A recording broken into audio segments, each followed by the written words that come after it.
Good morning, all. Welcome to Learners Academy. So, yesterday was the general introduction of chapter 13 probability, including the topic introduction of 13.1 as well. The topic name is conditional probability. Conditional probability is the topic name. Okay. And what is meant by conditional probability? क्या सीखा कल? क्या होता है conditional probability? क्या होता है? क्या कंडीशन दे देते हैं, मतलब किसी इवेंट की प्रोबेबिलिटी पूछना, provided that some conditions is given. ठीक है ना, सब्जेक्ट टू सम कंडीशंस अगर प्रोबेबिलिटी पूछें तो उसको क्या कहते हैं? Conditional probability. ओके, और इसको रिप्रेजेंट कैसे करते हैं? जैसे ई और एफ दो इवेंट्स हैं, एफ की कंडीशन दे दी और ई की प्रोबेबिलिटी पूछी, तो उसको रिप्रेजेंट कैसे करते हैं? Probability of E on F कैसे रिप्रेजेंट करते हैं? ई ऑन एफ। इसको निकालते कैसे हैं? Probability of E intersection F divided by probability of F. ठीक है, दिस इज वन फॉर्मूला। और दूसरा फॉर्मूला इसी फॉर्मूले को डिराइव करके मिलता है, वो क्या मिलता है? Number of elements in E intersection F divided by number of elements in F. तो दो फॉर्मूले हैं हमारे पास, एक फॉर्मूला है प्रोबेबिलिटी डिवाइडेड बाय प्रोबेबिलिटी का, एक फॉर्मूला है नंबर डिवाइडेड बाय नंबर का। ठीक है, हम इसको मेन फॉर्मूला की तरह याद रखेंगे, ना कि उसको। अगर किसी क्वेश्चन में हम ये लगा देते हैं तो गलत तो नहीं है, बट आपको याद क्या रखना है? Probability is divided by probability. Conditional probability probability divided by probability होती है, ना कि नंबर डिवाइडेड बाय नंबर। ठीक है, उसका कारण ये है क्योंकि ये वाला जो फॉर्मूला है नंबर डिवाइडेड बाय नंबर वाला, ये इसका अस्तित्व केवल इसी एक्सरसाइज तक है। मतलब इस एक्सरसाइज में तो आप नंबर डिवाइडेड बाय नंबर से भी कंडीशनल प्रोबेबिलिटी निकालोगे और प्रोबेबिलिटी डिवाइडेड बाय प्रोबेबिलिटी से भी कंडीशनल प्रोबेबिलिटी निकाल लोगे। लेकिन after once this exercise has been over, तो सेकंड थर्ड जो अगली एक्सरसाइजेस आएंगी, वहां पे ऑब्वियस बात है कि कंडीशनल प्रोबेबिलिटी खत्म तो नहीं हो जाएगी, क्योंकि अगली एक्सरसाइज पिछली एक्सरसाइज में डिपेंडेंट होती है। तो आगे भी कंडीशनल प्रोबेबिलिटी कैरी फॉरवर्ड होगी। तो जब वो कैरी फॉरवर्ड होगी तो probability of E on F का जब जब जिक्र होगा, तब नंबर डिवाइडेड बाय नंबर से नहीं होगा, प्रोबेबिलिटी डिवाइडेड बाय प्रोबेबिलिटी से ही होगा। तो जनरल फॉर्मूला आप ये वाला याद रखें, ना कि वो वाला याद रखें, हालांकि दोनों फॉर्मूले हैं। सारी बातें क्लियर है? तो let's start with question number 1। शुरू के कुछ क्वेश्चंस बिल्कुल बच्चों वाले क्वेश्चंस आपको लगेंगे, बस फॉर्मूला रखो और आंसर निकालो। जैसा कि पहला क्वेश्चन रीड करते हैं। Given that E and F are two events such that probability of E given है, प्रोबेबिलिटी ऑफ एफ गिवन है, probability of E intersection F given है। ई ऑन एफ निकालो और एफ ऑन ई निकालो। ठीक है, जरूरी नहीं है कि probability of E on F पूछ ली तो एफ ऑन ई नहीं पूछ सकता। ऐसा भी कोई जरूरी नहीं है कि एक ही चीज डिफाइंड है दूसरी चीज डिफाइंड नहीं है, दोनों चीज डिफाइंड है। ठीक है, फॉर एग्जाम्पल मैंने कहा साक्षी के आने की संभावना बताओ आज, मैंने कहा सौम्या के आने की संभावना बताओ। फिर तीसरी चीज मैंने कही साक्षी अगर आती है, ये मैं हिंट देता हूँ, अब सौम्या के आने की संभावना बताओ। चौथी चीज मैंने कही कि सौम्या अगर आती है, ये हिंट देता हूँ, तो साक्षी के आने की संभावना बताओ। तो इसका आना इस पर भी निर्भर कर सकता है और इसका आना इस पर भी निर्भर कर सकता है और नहीं भी कर सकता है, दोनों बातें हो सकती है। ठीक है, सो ईओन एफ और एफ और ई दोनों चीजें डिफाइंड होती हैं, दोनों चीजें पूछी जा सकती हैं। ठीक है, फाइन। चलो, तो इस क्वेश्चन को हम स्टार्ट करते हैं। सबसे पहले हम गिवन पॉइंट्स डालेंगे। Here for some events, here for some events E and F, it is given that here for some events E and F, it is given that, ये इंफॉर्मेशन लिख देंगे, ये इंफॉर्मेशन लिख देंगे, साथ में ये तीन इंफॉर्मेशन गिवन है। ओके, अब पहला क्वेश्चन करें। Now probability of E on F is equal to, is equal to, क्या फॉर्मूला लगेगा? E intersection F divided by, दोनों चीजें गिवन है, तो probability of E intersection F is 0.2, probability of F is given है 0.3, तो answer will be 2/3। Fine. अब मुझे बताओ, इस वाले क्वेश्चन में आप नंबर डिवाइडेड बाय नंबर का फॉर्मूला लगा ही नहीं सकते? नहीं लगा सकते हैं ना? अच्छा, जिसमें नंबर गिवन हो उसमें आप प्रोबेबिलिटी का फॉर्मूला जरूर लगा सकते हो, लेकिन जिसमें प्रोबेबिलिटी गिवन हो उसमें आप नंबर वाला फॉर्मूला नहीं लगा सकते। तो कहने का मतलब है ये प्रोबेबिलिटी वाला फॉर्मूला तो आप हर केस में लगा सकते हो। तो ये भी एक प्रूफ है या हिंट है कि बेटा इसका main formula probability divided by probability ही याद रखना है, क्योंकि ये तो हर जगह लग सकता है। अब जैसे इसमें नंबर डिवाइड बाय नंबर का फॉर्मूला नहीं लग सकता।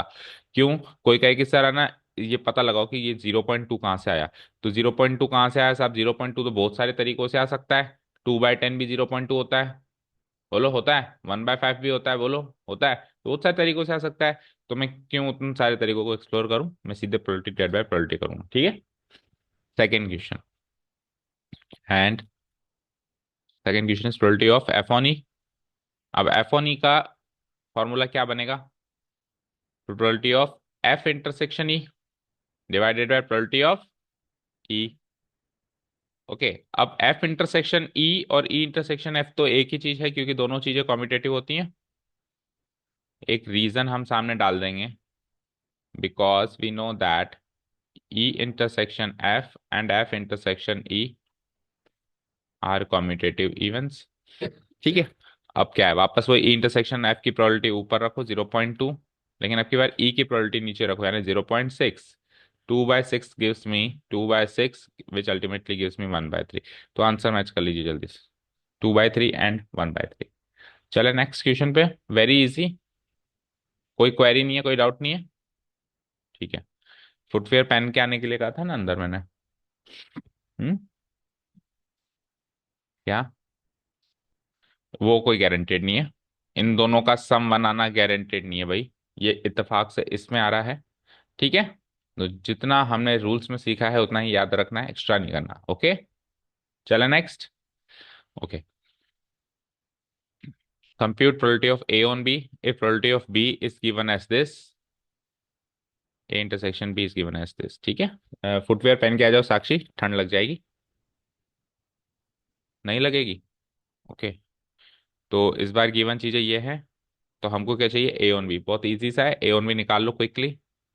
Here it is given that for some events A and B, this is given, ये लाइन लिख देंगे हम ऊपर। Now probability of A on B is given by probability of A intersection B divided by probability of B.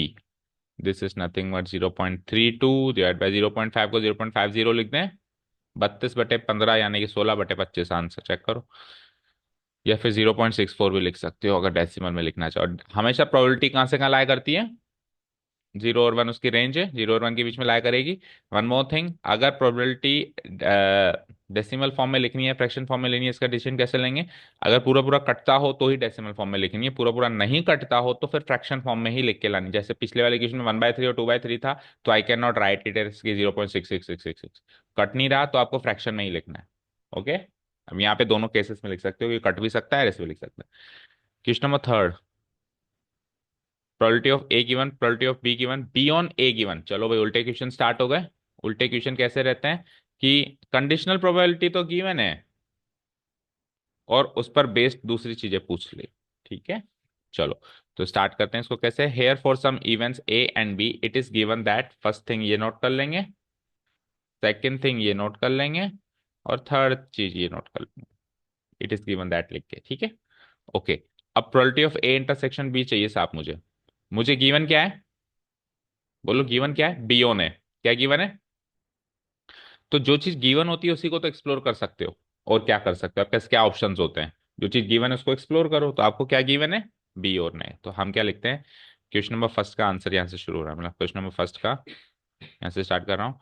We know that, we know that probability of B on A equal to, probability of B on A equal to, बोलो क्या होगा? Probability of B intersection A को intersection B लिख सकते हैं ना।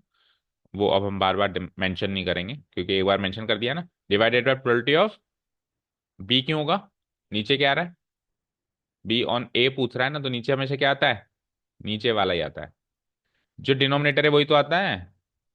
ठीक है। ऊपर दोनों का इंटरसेक्शन और नीचे डिनोमिनेटर से डिनोमिनेटर। ठीक है। ये होता है। And this is given as this, this is given as, या फिर एक काम करो, ये लिख दिया हमने। अब इसको एक इक्वेशन की तरह ट्रीट करो। इस इक्वेशन में तीन एलिमेंट्स हैं, एक, दो, तीन। इन तीन में से ध्यान से देखो, हमेशा दो चीजें गिवन होगी। तो कल तक ये दोनों गिवन हो रहे थे और डायरेक्टली ये निकाला जा रहा था। अब इस सवाल में ये गिवन है और ये नीचे वाली चीज गिवन है और ये चीज मिसिंग है। समझ आया? तो जो चीज मिसिंग है वो फाइंड आउट की जा सकती है using the formula equation. Probability of B on A 0.4, probability of A intersection B is missing, तो let it be missing. Probability of A क्या हो जाएगा? 0.8। So it is equal to A intersection B equal to, इन दोनों को multiply कर दूं तो 0.4 multiplied by 0.8 which ultimately gives me 0.32। ठीक है, बोलो समझ आया? किसी को ये सवाल तो नहीं है कि सर आपने अचानक से कैसे इस क्वेश्चन में यहीं से स्टार्ट किया, हमको क्या सपना आएगा कि बी ऑन ए से स्टार्ट करें, ए ऑन बी से क्यों नहीं कर सकते? क्योंकि वही चीज तो गिवन है, जो चीज गिवन है उसी को तो एक्सप्लोर कर सकते हैं। और क्या ऑप्शन रहता है हमारे पास? No other options. Second question देखो कैसे करेंगे। Probability of A on B निकालना है, ए ऑन बी के फॉर्मूला को आप सीधे सीधे एक्सपेंड कर दो। Second question, probability of A on B equal to, बोलो क्या फॉर्मूला था? Probability of A intersection B divided by probability of B. कल तक प्रोबेबिलिटी ऑफ ए इंटरसेक्शन भी मिसिंग था, पहले क्वेश्चन में ये मिसिंग था, लेकिन पहले क्वेश्चन का जो अब आंसर है इसको एज इट इज यूज कर लेंगे हम यहाँ पे। तो जब भी मोर देन वन क्वेश्चन होते हैं तो हमेशा ऐसा होता है कि एक क्वेश्चन का आंसर जो हमने निकाला वो दूसरे में यूज होता है, दूसरे पहले का आंसर तीसरे में यूज होता है। ये तो अंडरस्टूड सी बात है मैथ्स में। Probability of A intersection A and B निकालने के लिए ए इंटरसेक्शन बी की जो हमने पीछे प्रोबेबिलिटी लिखी 0.32, बी की प्रोबेबिलिटी ऑलरेडी गिवन है 0.5, 5 को लिख सकता हूँ 50, तो 32/50, जो पहले क्वेश्चन आंसर आया था 16/25 आंसर हो जाएगा इसका। Third and the last one, अब यहाँ पे जो लास्ट चीज हमने कल सीखी थी इस टॉपिक में, ए यूनियन बी की प्रोबेबिलिटी कैसे निकालते हैं इंटरसेक्ट, तो वो सारी चीज एक्सप्लोर होने वाली हैं। थर्ड क्वेश्चन, थर्ड क्वेश्चन में क्या चीज पूछी है बताना? Probability of A union B. तो ये तो क्लास 11 से ही सीखा है हमने कि probability of A union B क्या होती है, बोल दो। Probability of A plus probability of B minus probability of A intersection B. Very good. So probability of A और बी तो ऑलरेडी गिवन है क्वेश्चन में 0.8, 0.5। प्रोबेबिलिटी ऑफ ए इंटरसेक्शन भी मिसिंग था, लेकिन पहले क्वेश्चन में निकाल लिया हमने उसको, तो उसको एज इट इज यूज करेंगे 0.32। 8 और 5 13 यानी 1.3, 1.3 को लिख दो 1.30 माइनस 0.32। सो 0.98 नहीं 98, 0.98 इज द आंसर। 0.98 बोलेंगे, 98 बोलते ही नहीं है, पॉइंट के बाद अलग अलग बोलते हैं। 0.98, 0.98 is the answer. Okay, one more thing, किसी की प्रोबेबिलिटी 1 से ज्यादा नहीं आएगी, ये चीज तो निश्चित है। पर बीच इन बिटवीन द क्वेश्चन अगर आ जाए, जैसे मान लो इन दोनों का सम यहाँ पे 1.30 आ रहा है, तो इन बिटवीन द क्वेश्चन आ रहा है ना, फाइनल आंसर तो नहीं आ रहा ना। ठीक है, तो इन बिटवीन द क्वेश्चन आ सकती है बट फाइनल आंसर 1 से ज्यादा नहीं आ सकती। तीनों आंसर्स मैच कर लीजिए, करेक्ट है। ठीक है, वंश आ गए शादी से, मतलब शादी की तैयारियों, शादी की तैयारियों से। हाँ तो नहीं, शादी की तैयारियों से कह रहा हूँ ना। अब अच्छा, अब तू तैयारियों में ही 3 दिन की 4 दिन की छुट्टी ले ली, तो शादी में कितने दिन की छुट्टी लेगा? 30-40 दिन की? किसकी शादी है? खास भैया? ठीक, चलें आगे।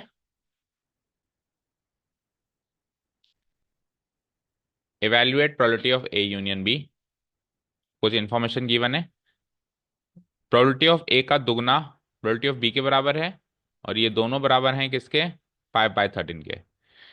तो जो इंफॉर्मेशन गिवन है यहाँ से दो इंफॉर्मेशन आप डिराइव कर लो इजीली। पहली इंफॉर्मेशन ये हो जाएगी कि इसको इसके इक्वेट करो, दूसरी इसको इसके इक्वेट करो। ठीक है, तो twice of probability of A, twice of probability of A कितना है? 5/13। और दूसरी इंफॉर्मेशन क्या डिराइव हो रही है कि प्रोबेबिलिटी ऑफ बी कितना है? 5/13। ठीक है, तो इसको तो एज एन इंफॉर्मेशन ट्रीट करेंगे, एज इट इज जो आगे काम आएगा। इसको थोड़ा डिराइव करेंगे, तो यहाँ से प्रोबेबिलिटी ऑफ ए क्या निकलेगा? 2 से डिवाइड कर दो तो 5/26। तो ये तो हो गई दो इंफॉर्मेशन गिवन इस क्वेश्चन के लिए। साथ में एक इंफॉर्मेशन ये भी तो गिवन है, इसको भी नजरअंदाज मत करिएगा। तो 3 इंफॉर्मेशन हो गई। Information information number 1, 2, 3। अब देखते हैं उसने पूछा क्या है। शुरू करें। क्या पूछा है उसने? Probability of A union B. तो ए यूनियन बी की प्रोबेबिलिटी कैसे निकलेगी सोचो।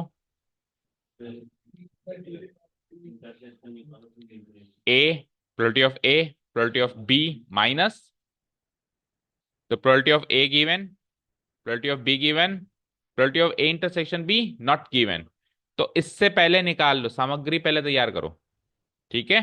तो जो चीज गिवन है उसको एक्सपैंड कर दूं अगर मैं, तो मुझे बताओ probability of A on B को कैसे एक्सपैंड करोगे। Probability of A intersection B divided by probability of B, और ये गिवन कितना हो गया 2/5।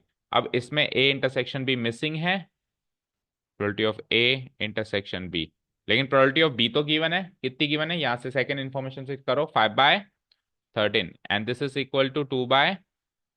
इसको ऐसे एक्सप्लोर किया, इसको ऐसे एक्सप्लोर किया, फाइनली यहाँ से probability of A intersection B निकल के आता है 5/13, उधर मल्टीप्लाई हो जाना, 2/5 मल्टीप्लाइड बाय 5/13, 5 से 5 कैंसिल आउट हो गए, इट इज 2/13। ठीक है, अब ये जो इंटरसेक्शन बी है ये यूज हो जाएगा जो भी हमसे पूछा गया है उसमें।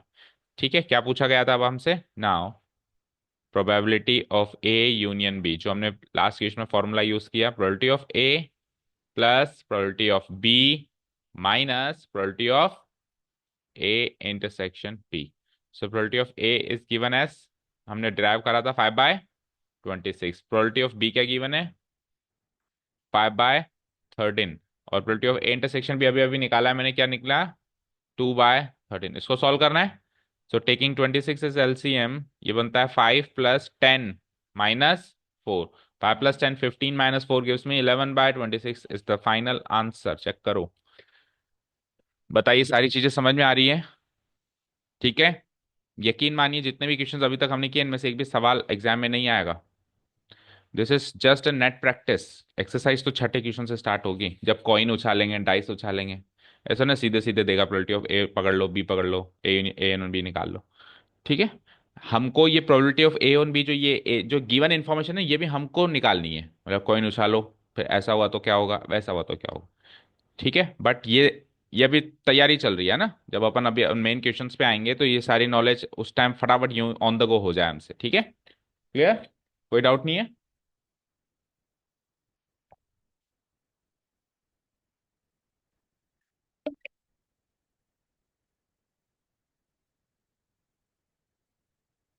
चलते हैं नेक्स्ट क्वेश्चन पे, क्वेश्चन नंबर 5 देखते हैं क्या है। तो नेट प्रैक्टिस का लास्ट क्वेश्चन है ये ना, फिर 6 क्वेश्चन से मेन क्वेश्चन स्टार्ट हो रहे हैं, exam material questions. Probability of A given, here it is given that for some two events A and B, these three information have been given, ये अब क्या क्या पूछ लिया चेक करो। A इंटरसेक्शन B, फिर A ऑन B, और फिर B ऑन, ये तो साफ साफ पता चल रहा है, ये निकलने के बाद इसमें और इसमें दोनों में हेल्प होगी। A इंटरसेक्शन B की जरूरत इसमें भी होगी, और A इंटरसेक्शन B की जरूरत उसमें भी होगी, तो पहले यही निकाल लेते हैं हम।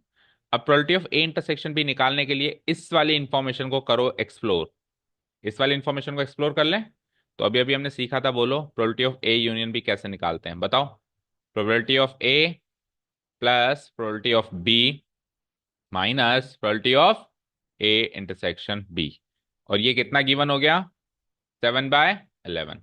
अब इस तीन एलिमेंट्स में से दो एलिमेंट्स ऑलरेडी गिवन है, तो तीसरा निकल जाना है। प्रोबेबिलिटी ऑफ ए कितना 6/11, प्रोबेबिलिटी ऑफ बी कितना 5/11, minus probability of A intersection B which is missing, या पहला क्वेश्चन ही है ये हमारा, इसको निकालना। तो 6 और 5 11/11, 1 minus probability of A intersection B gives me what 7/11। तो यहां से probability of A intersection B कैसे निकलेगा, किसको किस में से घटाऊं, 1 minus 7/11 which gives me what 4/11। This is the answer to question number 1। ये फर्स्ट क्वेश्चन यहाँ से स्टार्ट करेंगे हम, ये सामने गिवन डाल के, इसको गिवन डाल के स्टार्ट कर देंगे। ठीक है, हो गया पहला क्यों सवाल। अब दूसरा सवाल क्या है, probability of A on B, second question. Probability of A on B का फॉर्मूला लगा दो, इज इक्वल टू क्या होता है, probability of A intersection B divided by probability of B. A intersection B की प्रोबेबिलिटी अभी अभी निकाली है, उसको यूज कर लो। So 4/11 divided by probability of B क्या है 5/11, 11 से 11 कैंसिल आउट होकर 4/5 ये आ गया। And third and the last question क्या है, probability of B on A, again probability of B on A will be defined as probability of, बोलो Lakshya, probability of B on A का क्या फॉर्मूला बनेगा, यस वेरी गुड, हम इधर B intersection ए भी ले सकते हैं बिकॉज, क्योंकि लेकिन बी इंटरसेक्शन ए और ए इंटरसेक्शन बी एक ही बात होती है, तो हमने सीधे इंटरसेक्शन बी लिख दिया, divided by probability of A. ठीक है, probability of A intersection B कितना है आया था, हमने निकाला था पहले सवाल में 4/11। Probability of A already given है क्वेश्चन में 6/11। 11 से 11 कैंसिल आउट होके 4/6, which ultimately leads out to be 2/3। तो पहले क्वेश्चन का आंसर, दूसरे क्वेश्चन का आंसर, तीसरे क्वेश्चन का आंसर मैच करो। वन समझ में आ रहा है? थोड़ा थोड़ा क्या प्रोबेबिलिटी है कि प्रोबेबिलिटी समझ में आ जाएगी आपकी? अच्छा, ठीक है।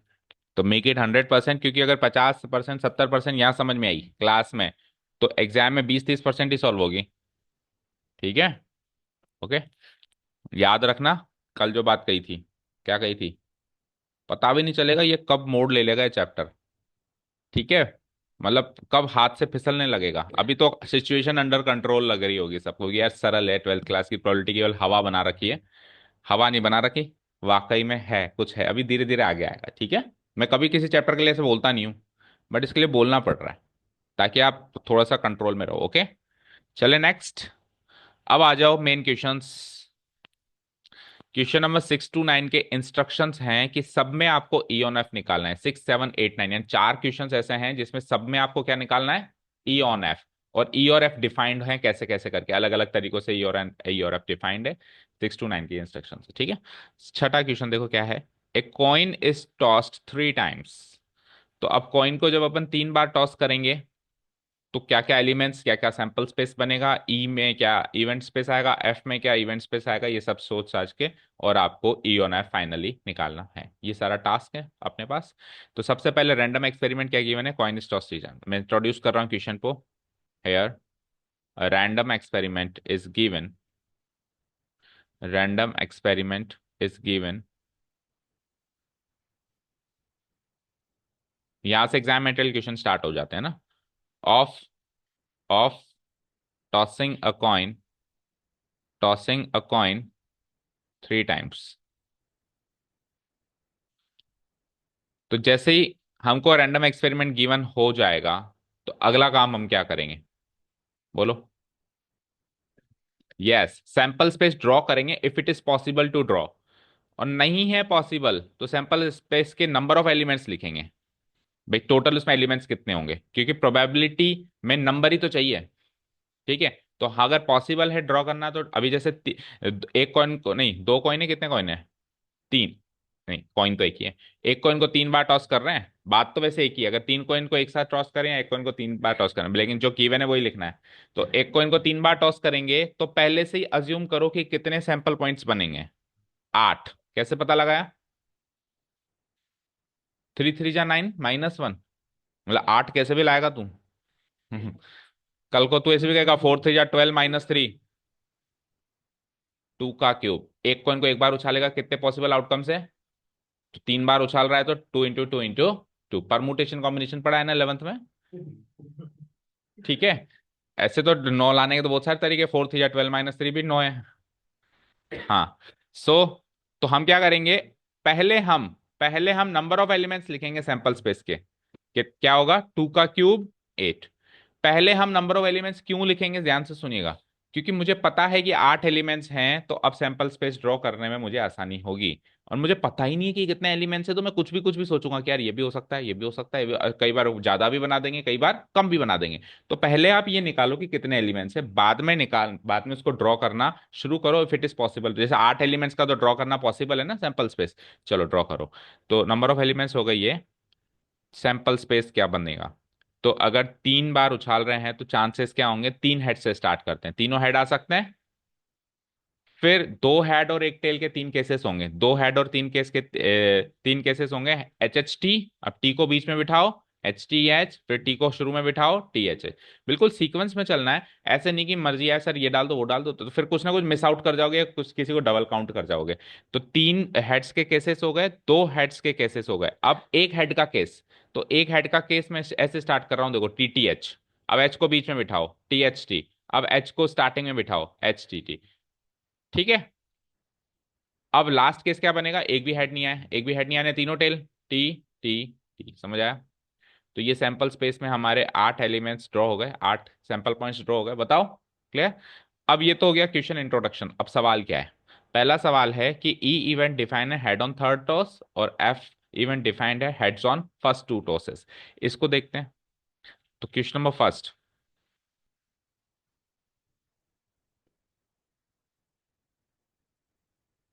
क्वेश्चन नंबर फर्स्ट यहां से डिफाइन है ई ऑन थर्ड टोस और हेड्स ऑन फर्स्ट टू टोसेस। ये क्वेश्चन नंबर फर्स्ट यहां से स्टार्ट हो रहा है। तो हेड ऑन थर्ड टोस के सैंपल पॉइंट्स छांटो ऊपर सैंपल स्पेस में से। कर सकते हैं ये काम? समझ आया करना क्या है? तो थर्ड टोस पे हेड आना चाहिए साहब। सैंपल स्पेस नहीं लिखेंगे, इसको क्या लिखेंगे? E, event space, E equal to, बताओ, थर्ड टोस पे हेड आने के कौन कौन से केसेस हैं? एक, इसमें थर्ड टोस पे हेड आ रहा है, दो, तीन, बस दैट्स इट। चार, चार चार केसेस यहाँ पे मार्क कर लो। तो एच एच एच, आगे बोलो, H T H, third toss समझ रहे हो ना, तीसरे टोस पे टी एच एच, और अगला बोलो T T H, bracket close. Okay, F event आपको डिफाइन है तो एफ इवेंट का इवेंट स्पेस बनाओ। तो शुरू के दो टोसेस पे हेड्स चाहिए। चेक करो शुरू के दो टोसेस। हाँ बोलो, बोलो बोलो बोलो अंश, क्या डाउट है? थर्ड टोस पे ही तो आ रहा है, देखो, थर्ड, थर्ड, थर्ड, थर्ड, ठीक है। थर्ड तो अब इसको एच एच एच का मतलब क्या है? पहला टॉस, दूसरा टॉस, तीसरा टॉस, यही तो है एच एच एच, ठीक है। तो थर्ड टॉस पे हेड आ गया, इसके ये इवेंट पॉइंट छांट लिए हमने। अब शुरू के दो टॉसेस पे हेड्स आना चाहिए। तो शुरू के दो टॉसेस पे हेड्स कब आ रहा है? एच एच एच में आ रहा है और एच एच टी में आ रहा है, दैट इज इट। ई और एफ इवेंट्स छट गए। अब क्या करना है? कंडीशनल प्रोबेबिलिटी निकाल रहे हो भैया, तो इंटरसेक्शन भी करना पड़ेगा, ठीक है। सो ई इंटरसेक्शन एफ निकालिए जरा, ई इंटरसेक्शन एफ निकालिए। ई इंटरसेक्शन एफ निकालना सबको आता है, दोनों में से common elements H H H, that's it. बस एक ही एलिमेंट आया कॉमन दोनों में, और कोई नहीं आया, ठीक है। अब यहां पर आप इन दोनों के नंबर ऑफ एलिमेंट्स निकालिए। किन दोनों के? इन दोनों के number of elements in F बताओ कितने हुए? दो। और इसके भी बताओ number of elements in E intersection F कितने हुए, बोलो? वन। सर उसके क्यों नहीं निकाले? क्योंकि जरूरत ही नहीं है, फॉर्मूला में किस किस के नंबर ऑफ एलिमेंट्स की जरूरत है? इंटरसेक्शन की, और दूसरा जो नीचे बैठा है उसकी।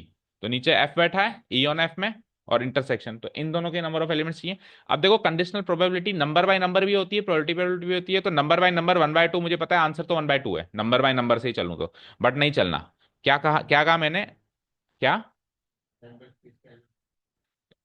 हम प्रोबेबिलिटी बाय प्रोबेबिलिटी से ही डिफाइन करेंगे, कंडीशनल प्रोबेबिलिटी को नंबर बाय नंबर से डिफाइन नहीं करेंगे। हमको पता होना चाहिए कि नंबर बाय नंबर भी होती है, बट हम डिफाइन कैसे करेंगे एग्जाम में? प्रोबेबिलिटी बाय प्रोबेबिलिटी से, ठीक है। अब वो कैसे होगा सारा काम? अब प्रोबेबिलिटी ऑफ, अब हम पूरी बात लिखेंगे यहाँ पे। Now the conditional probability, the conditional probability of event E, of event E, provided that, provided that, provided that मतलब कंडीशन गिवन है, event F has occurred, event F has occurred, event F हो चुका है। इस बात की conditional probability हम कैसे देंगे? Is given by, is given by probability of E on F, is given by probability of E on F, which is equal to probability of E intersection F divided by, बोलो आगे, probability of F. अब E intersection F और F की दोनों की probability नहीं है आपके पास, तो इसका भी फॉर्मूला डिफाइन करो। उसका फॉर्मूला क्या होगा? जैसे ई इंटरसेक्शन एफ का फॉर्मूला क्या होगा? Number of elements in E intersection F divided by number of elements in sample space, and this whole has to be divided by probability of F का formula expand करो, number of elements in F divided by number of elements in sample space. अब ये चारों elements यहाँ पे डालो। Probability number of elements in intersection F कितने? One. Number of elements in sample space कितने हैं? 8, ये 8 लिख दिया मैंने, ऐसे है ना। Number of elements in sample space यानी कि N of S, N of S, ठीक है। हाँ, तो नंबर ऑफ एलिमेंट्स इन सैंपल स्पेस देखो ऊपर लिखा है मैंने शुरुआत में, है ना, इसको भी लिखना है, 8, 1 डिवाइडेड बाय 8 तो बना मेरा numerator part, and whole divided by number of elements in F कितने 2, और divided by number of elements sample space again 8। 8 से 8 कट के आंसर तो वही आ रहा है ना, 1/2। बट आपको इस तरीके से एक्सप्लोर करके ही लिख के आना है। बोलो समझ आया? ओके। अब ये तो था फॉर्मूला बेस्ड, लेकिन क्योंकि चैप्टर है लॉजिक बेस्ड, तो आपको without formula using simple logics भी कंडीशनल प्रोबेबिलिटी आनी चाहिए। ध्यान से सुनना जो मैं कह रहा हूं, ये फॉर्मूला बेस्ड तो कोई भी बताएगा और आप भी निकाल लोगे, अंश बातें नहीं, ठीक है। अब लॉजिक बेस्ड का मतलब है जो स्टोरी चल रही है उसको फील करो। आप खुद सोचो, एक कॉइन को 3 बार उछाला, आप सपोज करो आपस में गेम खेल रहे हैं, एक कॉइन को हम कितनी बार उछाल रहे हैं? आपसे संभावना किसकी पूछी है? तीसरे टॉस पे हेड आने की संभावना पूछी है। और आपको शर्त क्या रखी है, मतलब हिंट क्या गिवन है? हिंट कि पहले 2 टॉसेस पे क्या आया था? तो पहले 2 टॉसेस पे हेड आया था तो आ चुका। अब तीसरे टॉस पे क्या लाना है? हेड लाना है। तो तीसरे टॉस पे हेड आना क्या पिछले 2 टॉसेस पे क्या हुआ उस पर डिपेंड करेगा क्या? करेगा क्या? हो गया ना, उसकी कहानी तो खत्म है। सपोज करो मैंने एक बार उछाला जो भी आया, दूसरी बार उछाला जो भी आया, अब तीसरे टॉस पे हेड आना है तो ये तो एक इंडिपेंडेंट इवेंट है ना, तो उस पर हेड आने की संभावना 1/2 ही तो होगी। भाई किसी भी टॉस पे हेड आने की संभावना 1/2 होती है कि नहीं होती है? होती है। तो कई बार क्या होता है, कंडीशन जो दे रहा है वो मैटर ही नहीं करती, जैसे इस केस में मैटर ही नहीं कर रही, पिछले 2 टॉसेस पे क्या हुआ ये कोई मैटर ही नहीं कर रहा, नहीं कर रहा ना। और कई बार मैटर करता भी है, कई बार मैटर करता भी है। अब एक और हिंट लो यहां से, अब स्क्रीन पे देखो सारे लोग, आपको हिंट क्या गिवन है मुझे ये बताओ। हिंट क्या गिवन है बोलो, बोलो बोलो बोलो। 2 टॉसेस पर हेड्स आना है, शुरू के 2 टॉसेस पर हेड्स आना है, किस किस में आया? सेलेक्ट करो सैंपल स्पेस में, 1 2 बस। तो जब आपको ये पता है कि यही दोनों हुए थे, तो इनको हटाओ, एक बार श्रिंक करो, आपका सैंपल स्पेस श्रिंक हो गया। जैसे लाइफलाइन मिलती है केबीसी में, भाई ये 2 ऑप्शंस तो गलत हैं, तो वैसे 8 ऑप्शंस थे, लेकिन 8 में से जो हिंट मिला उस हिंट के चलते 6 तो खत्म, बचे कितने? इन दो में से तीसरे टॉस पे हेड कितनी बार आ रहा है? एक बार। और नंबर ऑफ टोटल एलिमेंट्स कितने? 2, 8 नहीं, अब 8 से 2 रहेगा, तो 1/2 आंसर हो गया ना। हुआ। अब मैं क्यों समझा रहा हूं ऐसे सर, फॉर्मूले से काम चल रहा है ना, क्योंकि सेकेंड एक्सरसाइज में ऐसे ही करना पड़ेगा। सेकेंड एक्सरसाइज में probability of E on F, जैसे यही क्वेश्चन ले लें, ई ऑन एफ की प्रोबेबिलिटी इसी क्वेश्चन में निकालनी होगी, तो ई ऑन एफ की प्रोबेबिलिटी ऐसे सोचनी पड़ेगी जैसे मैं आपको बता रहा हूं, तब जाके अगले क्वेश्चन सॉल्व हो पाएंगे। समझ आया? ठीक है। अब अपन आगे से इस एक्सरसाइज में भी सारे questions formula based plus logic based लेकर के चलेंगे। हालांकि एग्जाम में फॉर्मूला बेस्ड लिख के लाना है, क्योंकि ये तो सब मेरी माइंड की थिंकिंग है कि ऐसा हो जाए, ऐसे काट के थोड़ा ना सकता हूँ सैंपल स्पेस। समझ गए क्या? क्लियर? सेकंड क्वेश्चन पकड़ते हैं हम। और अब यहां से इंटरेस्टिंग पड़ाव ले लिया है चैप्टर ने, तो थोड़ा सा फोकस करेंगे सारे। सेकंड क्वेश्चन पढ़ो। सेकंड क्वेश्चन में मैं बाकी सब सेम रखता हूं, ये इसका इवेंट स्पेस चेंज कर दूंगा। सेकंड क्वेश्चन यहां से स्टार्ट हो गया। एटलीस्ट 2 हेड्स, तो कम से कम 2 हेड चाहिए साहब। तो ई में आप सैंपल स्पेस से सेलेक्ट करके बताओ कि कम से कम 2 हेड कितनी बार आ रहे हैं। कम से कम 2 हेड चाहिए, तो कम से कम 2 हेड में 3 हेड भी शामिल होंगे, ये कहने की जरूरत नहीं है। एटलीस्ट और एटमोस्ट के मायने समझते हो सारे, एटलीस्ट में 3 भी आ जाएगा, तो एच एच एच लिखो तसल्ली से। 2 हेड चाहिए ना, एच एच टी, फिर एच टी एच, फिर टी एच एच। कम से कम 2 हेड चाहिए, तो 2 हेड तो चाहिए चाहिए, 3 हेड भी चाहिए, फाइन। एफ इवेंट्स क्या है? ज्यादा से ज्यादा 2 हेड चाहिए, ज्यादा से ज्यादा 2 हेड चाहिए। तो ज्यादा से ज्यादा 2 हेड में कौन कौन से केसेस काउंट होंगे? 7 केस काउंट होंगे। 3 हेड्स वाले हटा दो और सारे केसेस काउंट हो जाएंगे। भाई ज्यादा से ज्यादा 2 हेड चाहिए, तो 2 हेड भी चाहिए, 1 हेड भी चाहिए और 0 हेड भी चाहिए, तो केवल 3 हेड वाला केस नहीं चाहिए, बाकी सब चाहिए। तो कौन कौन से इवेंट्स हो जाएंगे बताओ? यहां से लेके यहां तक, बातें नहीं बातें नहीं बातें नहीं, इधर दो, यहां से लेके यहां तक ये सारा इवेंट स्पेस आएगा, समझते हो? ठीक है। इसमें ज्यादा से ज्यादा 2 हेड है, इसमें ज्यादा से ज्यादा 2 हेड, ज्यादा से ज्यादा 2 हेड, 1 हेड है तो ज्यादा से ज्यादा 2, ज्यादा से ज्यादा 2 इसमें है ही नहीं तो ज्यादा से ज्यादा 2। समझ आया? ओके। अब दोनों का करते हैं इंटरसेक्शन। तो इंटरसेक्शन क्या आएगा, इधर ये 7 एलिमेंट्स हैं और उधर वो 4 एलिमेंट्स हैं। करो इंटरसेक्शन दोनों का। कौन कौन से? ये एच एच एच वाले नहीं आएंगे, ये 3 एलिमेंट्स आ जाएंगे, मानते हो? ये हो गया यहाँ पे कॉपी पेस्ट। ऐसे कॉपी पेस्ट करना मत, मतलब करके आना एग्जाम में, पूरा लिख के आना। अब नंबर ऑफ एलिमेंट्स किस किस के चाहिए, एक तो एफ के। तो नंबर ऑफ एलिमेंट्स इन एफ बोलो कितने थे, 7। Number of elements in E intersection F, ये कितने थे, 3। 3 थे ना, 1 2 3। ठीक है, तो फॉर्मूले में रख के आंसर निकाल दो। ये हो जाएगा 3/8 और वो क्या हो जाएगा, 7/8।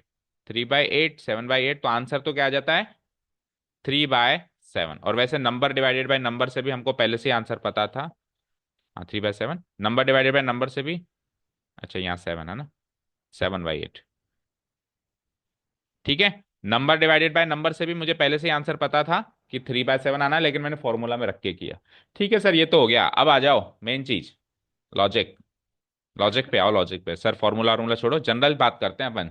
हमारे घर में बात हो रही है, गेम खेल रहे हैं। अब आपको हिंट क्या है, ज्यादा से ज्यादा 2 हेड आ सकते हैं। ज्यादा से ज्यादा 2 हेड आ सकते हैं, कहीं पर भी आए, पहले पे आए, दूसरे पे आए, तीसरे पे आए, नो मैटर। ज्यादा से ज्यादा 2 हेड आ सकते हैं। तो ज्यादा से ज्यादा 2 हेड इस इन 7 में आ रहे हैं। तो इन 7 में आ रहे हैं, तो आपका सैंपल स्पेस श्रिंक होके इन 7 का रह गया, एक हट गया। पहले 8 ऑप्शंस थे, लेकिन एक लाइफलाइन से हमने एक ऑप्शन को डिलीट कर दिया। अब इन 7, आज की कहानी है ये 7 की, इन 7 में से जो आपको चाहिए वो सेलेक्ट करो। तो इन 7 में से कम आपको 2 हेड चाहिए। तो कितनी बार आ रहे हैं कम से कम 2 हेड, 3 बार आ रहे हैं। Out of 7, 3/7 answer. भाई वैसे 3 आउट ऑफ 8 थे। वैसे कितने थे, 3 आउट ऑफ, गलत किया गया, एटलीस्ट 2 हेड्स। एटलीस्ट 2 हेड्स यानी कि 2 हेड और 3 हेड। तो 3 हेड का तो ऑप्शन ही खत्म हो गया ना। तो 2 हेड का ही ऑप्शन बचता है, 3/7। समझ आया? क्लियर है क्या?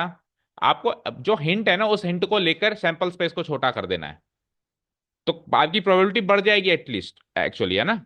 सैंपल स्पेस छोटा होगा तो आपकी जो जनरल प्रोबेबिलिटी थी पहले, वो जितनी भी थी उससे अब ज्यादा प्रोबेबिलिटी मिलेगी।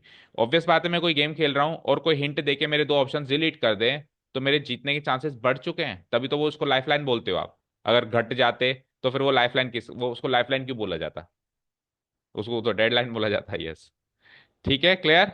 ओके, थर्ड क्वेश्चन पे आते हैं।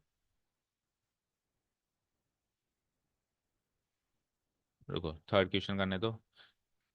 एटमोस्ट 2 टेल्स एटलीस्ट 1 टेल, इसको करते हैं। एटमोस्ट 2 टेल एटलीस्ट 1 टेल, तो एटमोस्ट 2 टेल की बात करते हैं, ज्यादा से ज्यादा 2 टेल चाहिए। ज्यादा से ज्यादा 2 टेल। तो सेलेक्ट करो, उसमें से ज्यादा 2 टेल कितनी बार दिखाई दे रहा है, 7 बार। तो 3 टेल को छोड़ दें, है ना, और इन 7 को पिक कर लें। ये पूरा का पूरा यहां आ जाएगा, बताओ। इसको कर देंगे हम कॉपी पेस्ट। और एफ क्या है, कम से कम 1 टेल चाहिए। तो कम से कम 1 टेल में भी 7 एलिमेंट्स हैं। अब की बार 3 हेड हटा दो। भाई कम से कम 1 टेल चाहिए, तो 0 टेल वाला ऑप्शन हटा दो ना बस।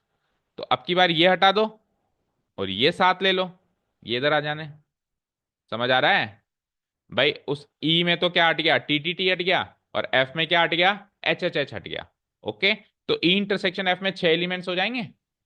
भाई उसमें ये 7 हैं, देखो इधर, उसमें ये 7 हैं, इसमें ये 7 हैं, उसमें वो नहीं है, इसमें नहीं। तो कॉमन एलिमेंट्स बीच के 6 तो दोनों में रहेंगे।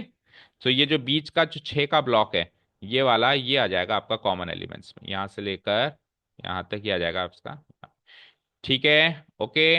नंबर ऑफ एलिमेंट्स निकाल लो, यहाँ तो हो गए 6, वहां क्या हो गए 7। कंप्लीट है वहां पे पहले की तरह। तो 6/7 आंसर आ जाएगा, नंबर डिवाइडेड बाय नंबर। और हम यहां से चलें तो ये इधर 6 लिख दो, यहाँ पे 7 लिख दो। 6/8 डिवाइडेड बाय 7/8 विच गिव्स मी 6/7। यहाँ तक क्लियर है? ओके, लॉजिक पे आओ। अगर हमको ये गिवन है कि कम से कम 1 टेल आता है, तो मेरे जो सैंपल स्पेस था उसमें से मैंने क्या हटा दिया, एक एलिमेंट हटा दिया, एच एच एच। तो अब मेरा सैंपल स्पेस 7 का रह गया। इन 7 में से मुझे ज्यादा से ज्यादा 2 टेल चाहिए। तो ज्यादा से ज्यादा 2 टेल चाहिए, तो 3 टेल हटा दो। 6 ऑप्शंस आपके फेवरेबल हो गए और टोटल बचे 7 हैं, तो 6/7। ये हो गया लॉजिक टेस्ट। ओके, क्वेश्चन ढंग से समझ आया? ठीक है, एक कॉइन का क्वेश्चन और है, और फिर शिफ्ट करेंगे यही सारा मोमेंटम डाइस पे। अभी तो टेल पे चल रहा है, ये सारा मोमेंटम शिफ्ट करने वाले ना, शायद एक क्वेश्चन कॉइन का और है, वो देखते हैं। ठीक है, टाइम बताया ना है आपको। यस, और टाइम के इश्यूज भी चल रहे हैं, तो उसको भी मिलकर के सॉर्ट आउट करो। 6:02 हो चुकी है आज की। हाँ, सिक्स्थ के बाद आओ सेवन्थ। सेवन्थ वापस कॉइन का है, उसके बाद डाई पे शिफ्ट हो गए। अब सेवन्थ तो बहुत सारा सरल दिखाई दे रहा है, फटाफट से ऑन द को खत्म करो। दो ही कौन टॉस कर रहे हो, तो सैंपल स्पेस बोलो जल्दी से। दोनों हेड, एक हेड, ये भी एक हेड, ये टीटी, स्टेप्स वगैरह सब लिख देना। बताओ, पहला सवाल है tail appears on one coin, इस यहां से हम लिख देंगे कि number of elements in sample space हो गए हमारे 4, हो सकता है 2 स्क्वायर 4 लिखना है ना, ताकि पता चले भी इसको करना आता है ना। Yes, tail appears on one coin, तो एक कॉइन पे टेल लाना है, एक कॉइन पे टेल लाना है। तबीयत खराब हो गई? नहीं हुई? नहीं हुई? लग तो रहा है। हाँ, एक कॉइन पे टेल लाओ जरा। HTTH। एक कॉइन पे हेड लाओ जरा। One coin shows head. एक कॉइन पे, अब देखो एक कॉइन बोला है, तो एक कॉइन कौन सा, पहला है दूसरा डिफाइन नहीं है ना, तो फिर दोनों केस लो, पहले वाले पे भी लो और दूसरे वाले पे। एक कॉइन पे हेड लाओ जरा, वही सेम केसेस, वही सेम केसेस, दोनों का इंटरसेक्शन भी सेम हो गया। ई इंटरसेक्शन एफ भी क्या हो गया, सेम हो गया। HTTH। नंबर ऑफ एलिमेंट्स किस किस के चाहिए, एक तो इसके चाहिए number of elements of F, दो। Number of elements on E intersection F भी दो। तो बताओ प्रोबेबिलिटी क्या आएगी, कंडीशनल प्रोबेबिलिटी क्या आएगी, 1। अब 1 कैसे आई, इसको लॉजिक से देखेंगे इस बार, है ना, मजा आएगा। सो probability of E on F is defined as, formula is probability of E intersection F divided by probability of F, और probability given नहीं है, निकालनी पड़ेगी। तो number of elements in E intersection F divided by number of elements in sample space whole divided by number of elements in F divided by number of elements in sample space, चारों चीजें note down करो। 2/4 divide by 2/4, okay. So ultimately gives मी 1। अब बात करते हैं 100% probability कैसे आई यहाँ पे। ठीक है, सुनो, दो कॉइन टॉस किए मैंने, इमेजिन करो। मैंने आपको कहा कि एक हिंट देता हूं कि एक कॉइन पे हेड आया था, एक कॉइन पे क्या आया था, वन कॉइन शोज आउट, एक कॉइन पे ही हेड आया था। दोनों में से एक कॉइन पर ही हेड आया था, तो फिर दूसरे पे टेल आने के चांसेस तो 100% है। तीसरी कौन सी चीज होगी? नहीं समझ आया? मैं कह रहा हूं एक पे ही आया था, हिंट तो सुन मेरा। मैं कह रहा हूं दोनों में से एक ही कॉइन पे हेड आया था, तो दूसरे पे नहीं आ सकता ना, कि फिर तो दो कॉइन पे हेड हो गया ना। बोलो, सपोज करो मैंने कहा एक दो सिक्के उछाले, और मैं कह रहा हूं कि एक कॉइन पे ही हेड आ सकता है, तो अब दूसरे पे टेल ही आएगा, कोई चिड़िया थोड़ा ना आएगी। क्योंकि हेड और टेल के अलावा कॉइन में और तीसरी चीज होती ही नहीं है। तो फिर दूसरे कॉइन पे क्या आएगा, हर कोई बता देगा टेल आएगा। तो 100% प्रोबेबिलिटी है या नहीं है दूसरे कॉइन पे टेल आने की, है ना। लॉजिक से चल रहा हूं, है ना। अब सेकंड पकड़ना जरा, सेकंड क्वेश्चन पकड़ना इसी केस में। No tail appears no head appears, तो नो टेल अपियर्स मतलब कोई भी टेल नहीं आया। तो कोई भी टेल नहीं आया, तो क्या क्या इवेंट स्पेस बना, 3 का इवेंट स्पेस बन गया मेरा। कोई भी टेल नहीं आया, HH, HTTH। No head appears, कोई भी हेड नहीं आया। क्या कह रहा हूं मैं? ओके, नो टेल अपियर्स, हाँ, तो नो टेल अपियर्स मतलब सारे ही हेड हैं, और नो हेड अपियर्स मतलब सारे ही टेल है। तो इंटरसेक्शन क्या हुआ इन दोनों का, 5। तो ई इंटरसेक्शन एफ क्या हो जाएगा, 5। कुछ इंटरसेक्शन आया ही नहीं, तो नंबर ऑफ एलिमेंट्स इसके कितने हो जाएंगे, 1। इसके नंबर ऑफ एलिमेंट्स कितने हो जाएंगे, 0। ई इंटरसेक्शन एफ के नंबर ऑफ एलिमेंट्स हो जाने हैं 0। तो फॉर्मूला में रख दूं, तो 0/4 divided by 1/4, 0/4 divide by 1/4 ultimately gives मी 0। अब आ जाओ लॉजिक पे, क्योंकि मजा तो उसी में आता है, क्योंकि अगले एक्सरसाइज से हमारी जरूरत हो जाएगी लॉजिक पे सोचना, नेसेसिटी हो जाएगी। अभी तो मैं इसको as a game, as a interesting game, आपका टॉपिक में इंटरेस्ट बना रहा है इसलिए आपसे गेम खिलवा रहा हूँ, लेकिन अगले में आपकी जरूरत हो जाएगी इसे सोचना। ठीक है, चलो आगे। मैंने आपको हिंट क्या दिया कि कोई भी हेड नहीं आया था, कोई भी हेड नहीं आया था, ये मैंने हिंट दिया है, तो आप इसको कैसे लोगे? कोई भी हेड नहीं आया था यानी दोनों टेल आए होंगे। अब मैं संभावना पूछ रहा हूं कि कोई भी टेल नहीं आने की संभावना, जब दोनों ही टेल आ रहे हैं तो दोनों ही, कोई भी टेल नहीं आने की संभावना तो जीरो है ना। नहीं समझ आया? बोलो किसको नहीं पिक किया? मैंने हिंट क्या दिया कि कोई भी हेड नहीं आया था, तो आप इसको कैसे लोगे कि साहब दोनों टेल आए थे? साहब क्या आए थे? दोनों टेल आए थे। अब मैं आपसे पूछ रहा हूं संभावना बताओ कि कोई भी टेल नहीं आया था। जब दोनों ही टेल आए थे तो कोई भी टेल नहीं आने की संभावना जीरो हो गई ना। मतलब जो चीज मैं हिंट दे रहा हूं उसी के उल्टे होने की प्रोबेबिलिटी पूछ रहा हूं। ठीक है, जैसे मैंने हिंट दे दिया कि बारिश नहीं होगी, और फिर मैं इसी की प्रोबेबिलिटी पूछ रहा हूँ कि बारिश होगी, इसकी संभावना बताओ, तो फिर तो जीरो हो गई ना। अगर अच्छा, उस हिंट को 100% ट्रू मानना है। उस जो हिंट आपको क्वेश्चन में गिवन होता है ना, उसमें डाउट नहीं करना। वो 100% ट्रू है, वो जो कह रहा है वो सत्य है। आप ऐसे नहीं सोचना कि सर ये भी तो हो सकता है, जो उसने कह दिया वो है। ओके, सो ये हो गई जीरो। ठीक है, पहले क्वेश्चन का आंसर क्या आया? वन। दूसरे क्वेश्चन का आंसर क्या आया? जीरो। जनरल नॉलेज के लिए याद रखो, जिस इवेंट की प्रोबेबिलिटी वन होती है उसको बोलते हैं सर्टेन इवेंट। क्या बोलते हैं? सर्टेन मतलब निश्चित तौर पे होना। और जिसकी जीरो होती है उसको बोलते हैं इम्पॉसिबल इवेंट। क्या बोलते हैं उसको? Impossible event. ये आधे एक नंबर के उठपटांग से क्वेश्चन कई बार आ जाते हैं। ठीक है, आपको कह दे कि एक इवेंट है जो कि सर्टेन है, तो आप क्या इसको लोगे? आप कैसे लोगे मैथमेटिकली कि उसकी प्रोबेबिलिटी वन है, और इम्पॉसिबल कहते तो उसकी प्रोबेबिलिटी जीरो है। ठीक है, जाना है? ओके। अब अपन डाई पे शिफ्ट करने वाले हैं बेटा। रेडी? तो 10 मिनट और करेंगे इसको। 10 मिनट करेंगे तो उससे क्या होगा, हमारे 10 क्वेश्चन हो जाएंगे। मतलब 3 क्वेश्चन और हो जाएंगे। ठीक है, आ जाओ। क्योंकि अभी फ्लो बना हुआ है ना, माहौल बना हुआ है, मौसम बना हुआ है। राजस्थानी लैंग्वेज में बात करें तो एक डाय है जिसको 3 बार ही उछाल रहे हो साहब। तो here a random experiment is given of, here a random experiment is given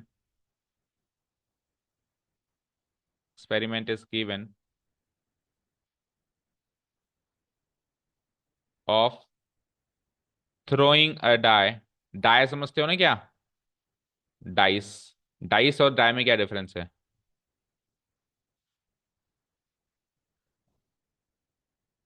उल्टा बोल रहे हो। एक डाई है ना बेटा, देखना ए लगा हुआ है ना। तो डाई सिंगुलर है और डाइस प्लूरल है। ठीक है, अगर दो होंगे तो टू डाइस बोलूंगा, और एक है तो एक डाई। ठीक है, तो a random experiment is given of throwing a die 3 times. ठीक है, अब 3 बार ही उछाल रहा है तो अंश बताएगा कि कितने सैंपल पॉइंट्स होंगे। 2 3 जा 6 - 1 करके बताओ नंबर ऑफ एलिमेंट्स इन। 216 कैसे लाए वो बताते, अब ऐसे मत बोलना 300 - 84। हाँ, बता। 6 का क्यूब, यस। क्योंकि एक डाय को एक बार उछालेंगे तो 6 आउटकम्स पॉसिबल हैं, और 3 बार उछालेंगे तो 6 × 6 × 6 यूजिंग पर मल्टीप्लीकेशन थ्योरम ऑफ काउंटिंग, जो परमुटेशन कॉम्बिनेशन में सीखते हैं हम। 6³ = 216। अब 216 आउटकम्स का रैंडम सैंपल स्पेस ड्रॉ करना पॉसिबल है क्या? तो obviously we are not going to draw this. तो जब हम ड्रॉ नहीं कर रहे तो काम बढ़ जाता है। फिर वो सैंपल स्पेस हमारे माइंड में ड्रॉन होना चाहिए, तभी तो आप एलिमेंट्स पिक करोगे। ठीक है, तो जिस जिस चीज को हम ड्रॉ नहीं कर सकते, वो एक्चुअली काम हमारे लिए बढ़ गया। कम नहीं हुआ कि सर चलो ड्रॉ नहीं करना पड़ा, चांद छूटी। अब सवाल कैसे सॉल्व करेगा वो भी तो सोच। जान तो छूट गई। ओके, अब क्वेश्चन है कि four appears on third toast. तो इवेंट स्पेस ई को डिफाइन कर रहा हूं मैं। Now event space E is defined as, ऐसे लिख देंगे हम। Now events E and F are defined as, events E and F are defined as, और उसके बाद मैं दोनों को डिफाइन कर दूंगा लिखकर। ऐसे के ऐसे इसको लिख देंगे और ऐसे के ऐसे इसको लिख देंगे। ठीक है, लिख दिया इवेंट स्पेस ई और एफ को। अब अगला काम क्या होता है? ई और एफ के एलिमेंट्स को लिखना, इवेंट स्पेस ड्रॉ करना। ठीक है, सो नाउ इवेंट स्पेस ई में जो एलिमेंट्स होंगे, थर्ड टॉस में आपको फोर्थ चाहिए। थर्ड टॉस में क्या चाहिए? तो फर्स्ट और सेकंड में क्या चाहिए उसने मेंशन नहीं किया। तो फर्स्ट और सेकंड के टॉसेस की बात करें तो 36 एलिमेंट्स बनते हैं, 1 1 1 2 1 3 ऐसे करके 6 6 तक। और फिर उन 36 के साथ आपको लास्ट में क्या लेना है, 4। तो यानी कि टोटल इवेंट स्पेस में कितने एलिमेंट्स होंगे, 36। और याद रखना 36 एलिमेंट्स का अगर आपको कोई इवेंट स्पेस या सैंपल स्पेस ड्रॉ करना है तो करके आना है। उसको ये नहीं कह देना है कि ये तो इम्पॉसिबल है ड्रॉ करना। अच्छा, आप जुगाड़ लगा के ड्रॉ कर सकते हो। आप 36 के 36 एलिमेंट्स पूरे ना लिखें। अब पूरे ना लिखें तो कैसे लिखें, देखो यहां पे मैं ड्रॉ कर रहा हूं। बताओ पहला एलिमेंट क्या होगा, कि पहले पहले पे क्या आया 1, दूसरे पे क्या आया 1, और तीसरे पे 4 चाहिए, तो तीसरे पे क्या आ गया 4। दूसरा एलिमेंट हो जाएगा 1 2 4। तीसरा क्या हो जाएगा 1 3 4। क्या सारा ड्रॉ करना है क्या? ना, डॉट डॉट डॉट लास्ट क्या हो जाएगा इस रो में, 1 6 4। ओके। अब दूसरी रो बताओ, 2 1 4, यानी जो 36 एलिमेंट्स होते हैं डाइस को 2 बार थ्रो करने के, वो तो बनाना ही है, और लास्ट में सब में 4 4 4 4 फिट कर देना है, क्योंकि तीसरे पे 4 आ रहा है ये पता है। ठीक है। सो 2 1 4 आगे, 2 2 4 आगे, 2 3 4 and again dot dot dot last क्या होगा इस रो में, 2 6 4। अब क्या सारी 6 की 6 रोज रोज लिखनी है, वो भी नहीं। अब लास्ट रो पे आ जाओ, क्या होगा 6 1 4। इसके हिसाब से क्या होगा, कॉमा लगा दिया, 6 2 4, फिर कॉमा लगा दिया, 6 3 4, और इस पूरे इवेंट स्पेस का ही लास्ट एलिमेंट हो जाएगा 6 6 4। तो इस तरीके से ड्रॉ करेंगे तो हमारा टाइम भी स्पेस सेव हो जाएगा, और जो है हमारा काम भी हो जाएगा। ठीक है, ओके, डन। चलो एफ का ड्रॉ कर दो जरा यहां पे। एफ क्या कहता है, 6 and 5 appears on the first two tosses. पहले और दूसरे टॉस पे क्या आया था, 6 और 5 आया था। पहले और दूसरे टॉस पे क्या आया था, 6 आया था और 5 आया था रेस्पेक्टिवली, मतलब 6 तो पहले पे और 5 दूसरे पे।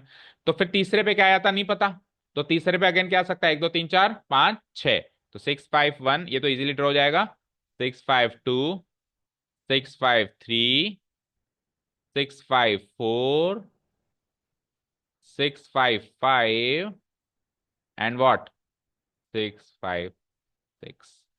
क्लियर। अब क्या करना है, दोनों का इंटरसेक्शन। तो इंटरसेक्शन में कौन कौन से एलिमेंट्स होंगे बताओ।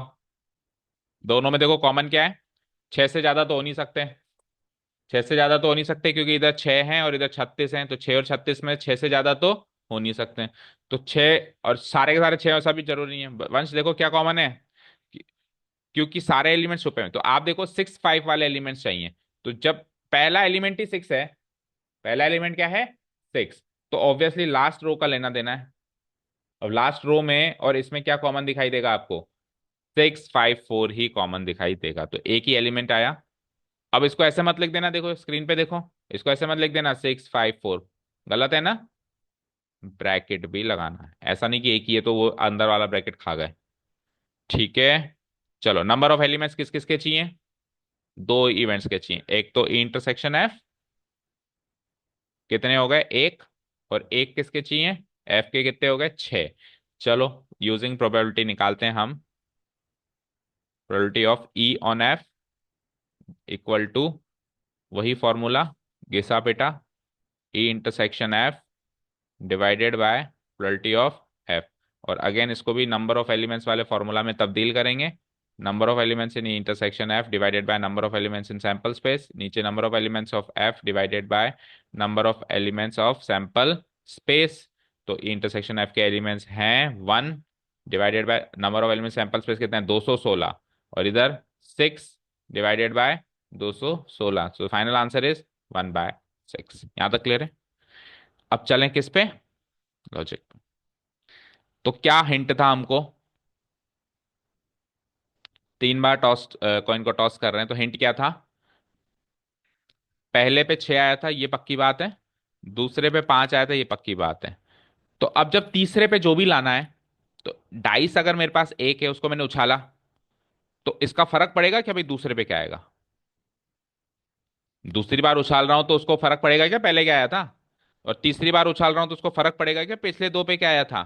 तो 6 और 5 पिछले दो टॉसेस पे आ गए, इसका क्या ही फर्क पड़ना है कि तीसरे पे 4 लाना है। तीसरे पे 4 लाना एक तरीके से डाइस पे 4 लाने के बराबर है, 1/6। 4 एक ही होता है ना 6 फेसेस में से, तो आंसर वैसे भी 1/6 है।